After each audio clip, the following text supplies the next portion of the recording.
नमस्कार, capital TV का खास शो महाराष्ट्र फाइल देख रहे हैं आप। मैं हूं आपके साथ हर्ष भारद्वाज, जिसमें आज बात करेंगे शरद पवार के उस नेता की जिसके खिलाफ एफआईआर दर्ज हुई है। बात उद्धव गुट की भी होगी, क्योंकि उद्धव गुट के साथ कांग्रेस ने एक बड़ा खेला कर डाला है, जिसके बाद राउत समेत कई नेताओं ने अपना माथा पीट लिया। बात करेंगे उस पिटाई की भी जो बांग्ला भाषी व्यक्ति पर की गई, साथ ही साथ उसकी हत्या तक कर दी गई। खबर आपको दिखाएंगे कि कैसी है टोपी पहनने पर मुस्लिम शख्स की पिटाई की गई है, और खबरों के आखिर में आपको बताएंगे कि वैलेंटाइन डे से कैसे शुरू हो रहा मंदिर प्रीमियर लीग और वैलेंटाइन डे का जमकर विरोध। लेकिन उससे पहले एक नजर टॉप हेडलाइन पर। शरद पवार के एनसीपी के नेता एकनाथ खड़से के खिलाफ केस दर्ज, पुलिस से अभद्रता का लगा आरोप। सबसे बड़ी पार्टी कांग्रेस, लेकिन मेयर बना बीजेपी का। उद्धव गुट ने चंद्रपुर में कर दिया खेला। महाराष्ट्र में बांग्ला भाषा बोलने के कारण प्रवासी मजदूर की हत्या, ममता ने फडणवीस पर उठाए सवाल। लातूर जा रहे शख्स पर ट्रेन में हमला, धार्मिक पहचान के चलते मारपीट का आरोप।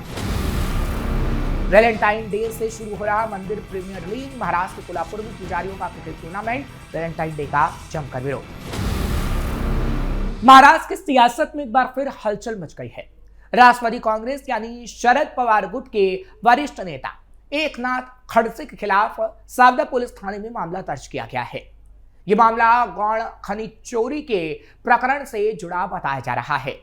मिली जानकारी के मुताबिक खड़से गौड़ खनिज चोरी के एक मामले में पुलिस से जवाब लेने सावदा थाने पहुंचे थे। आरोप है कि इस दौरान उन्होंने पुलिस अधिकारियों से अभद्र भाषा में बात की और उन पर दबाव बनाने की कोशिश की गई। पुलिस का कहना है कि बातचीत के दौरान माहौल तनावपूर्ण हो गया और थाने में हंगामा तक किया गया, जिसके बाद यह एफआईआर हुई है। पुलिस ने एकनाथ खड़से पर आरोप लगाया कि उन्होंने ड्यूटी पर मौजूद कर्मचारियों के काम में दखल दिया और शासकीय कार्य में बाधा पहुंचाई, जमकर हंगामा काटा। साथ ही उन पर पुलिसकर्मियों के साथ अभद्र व्यवहार करने का आरोप है। इस मामले में सावदा पुलिस थाने में उनके खिलाफ धारा 296 के तहत केस दर्ज किया गया है। अधिकारियों के मुताबिक पूरे घटनाक्रम की गंभीरता से जांच की जा रही है।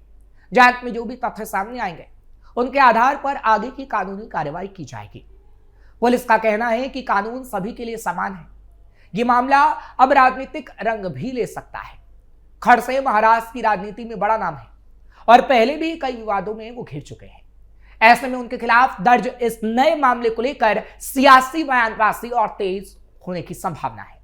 फिलहाल खड़से की ओर से इस मामले में आधिकारिक प्रतिक्रिया सामने नहीं है, लेकिन पुलिस का कहना है कि कानून सबके लिए बराबर है, चाहे फिर वो आम इंसान हो या फिर कोई बड़ा नेता, और जांच निष्पक्ष तरीके से ही होगी।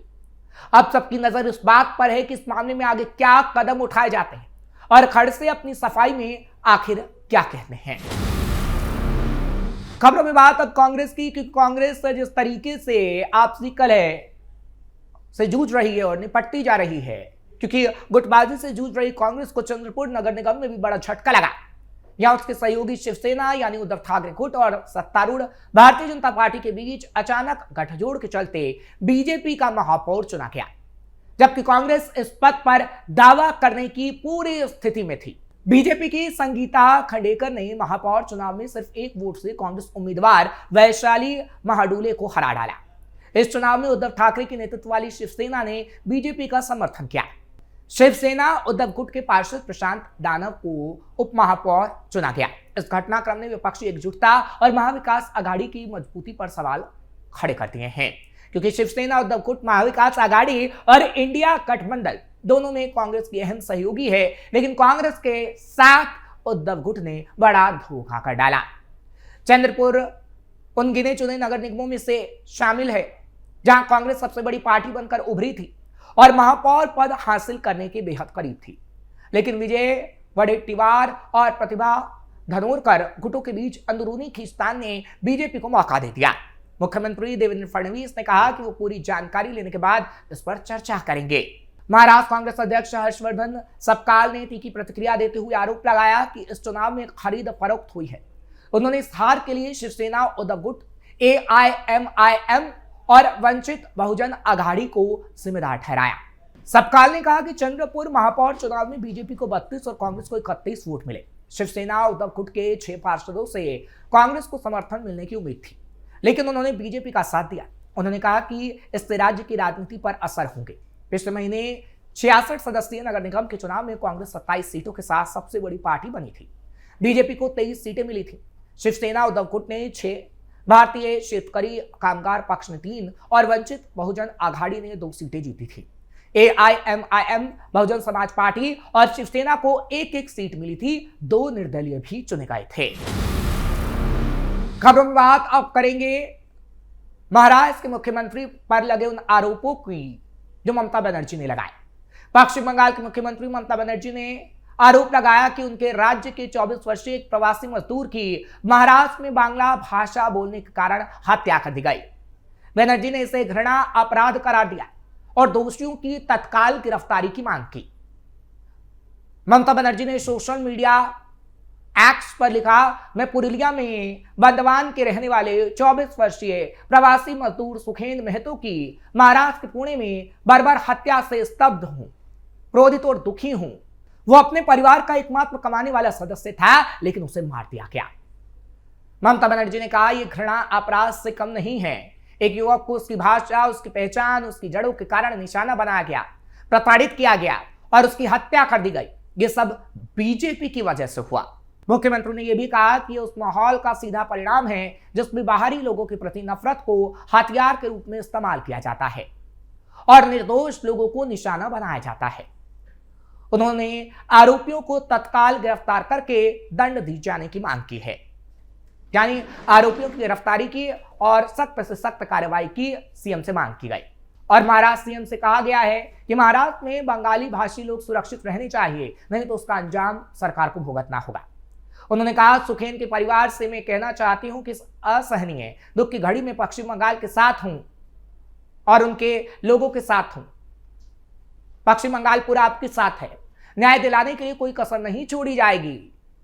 और ममता बनर्जी ने बीजेपी पर जमकर कटाक्ष भी किया, जो हमने आपको बताया।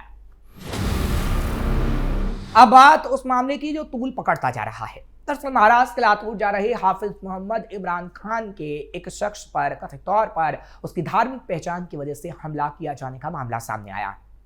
यह घटना मनमाड़ काकीनाडा शिरडी एक्सप्रेस ट्रेन की बताई जा रही है।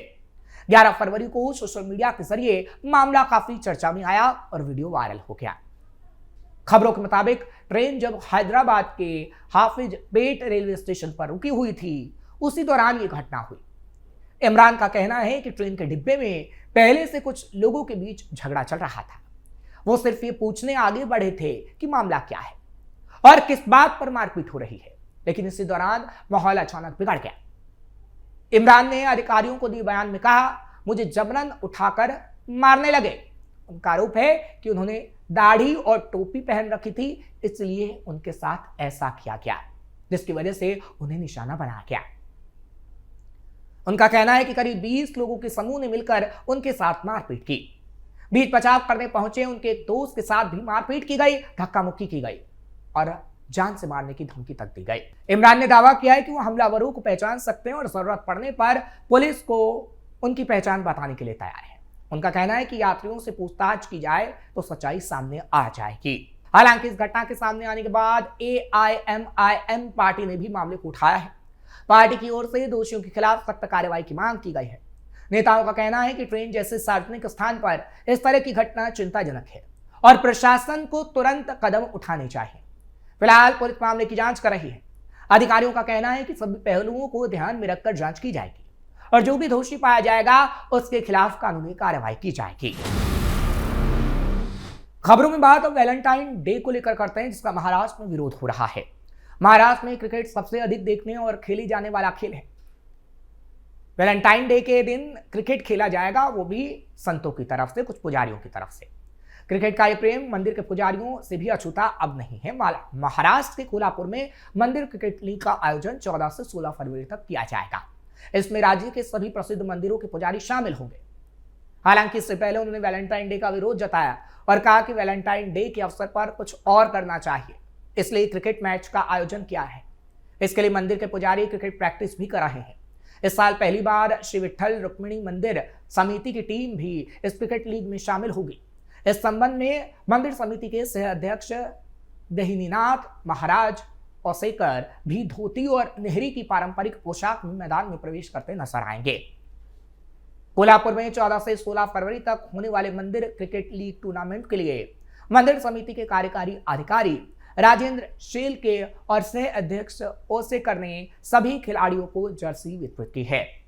पुजारियों, अधिकारियों और कर्मचारियों ने एक साथ मैदान में उतरकर जमकर अभ्यास भी किया। कोल्हापुर में 14, 15 और 16 तारीख को यह आयोजन रखा गया है, जिसमें सीएम देवेंद्र फडणवीस के पहुंचने की भी पूरी उम्मीद जताई जा रही है। हालांकि सूत्रों के हवाले से खबर है, जैसा कि हमने आपको बताया कि सूत्रों के हवाले से खबर है कि महाराष्ट्र के सीएम भी यहां पहुंच सकते हैं। दहिनीनाथ महाराज ने कहा है कि इस बार हम सभी कोल्हापुर में आयोजित होने वाली प्रीमियर लीग में हिस्सा ले रहे हैं। मुझे अत्यंत प्रसन्नता है कि पहली बार श्री विठ्ठल रुक्मिणी मंदिर देवस्थान समिति के सभी कर्मचारी और अधिकारी इस प्रतियोगिता में शामिल हो रहे हैं। मंदिर समिति का नाम आज तक बहुत प्रसिद्ध है। पुजारियों की तरफ से कहा गया कि मैं पांडुरंग चरण से प्रार्थना करता हूं कि इस प्रतियोगिता में भाग लेकर वो इस लीग में प्रथम पुरस्कार प्राप्त करे। उन्होंने कहा कि इस प्रतियोगिता को लेकर हम सभी बहुत उत्साहित हैं, क्योंकि वैलेंटाइन डे पर अक्सर देखा जाता है कि किस तरीके से उस दिन को खराब कर दिया जाता है। पुजारियों के माने तो ये प्रतियोगिता केवल एक खेल नहीं, आस्था और खेल के अनूठे संगम का प्रतीक है, जो हर जगह होना चाहिए। ऐसे आयोजन से आस्था के प्रति लोगों की भावना और बढ़ती है और खेलों में उत्साह आता है, ये संतों और पुजारियों का कहना है। फिलहाल आपको ये खबरें कैसी लगी, आप कमेंट सेक्शन में जरूर बताइए। कल फिर आपके सामने हाजिर होंगे महाराष्ट्र की कुछ खास खबर लेकर। मुझे इजाजत दीजिएगा। नमस्कार।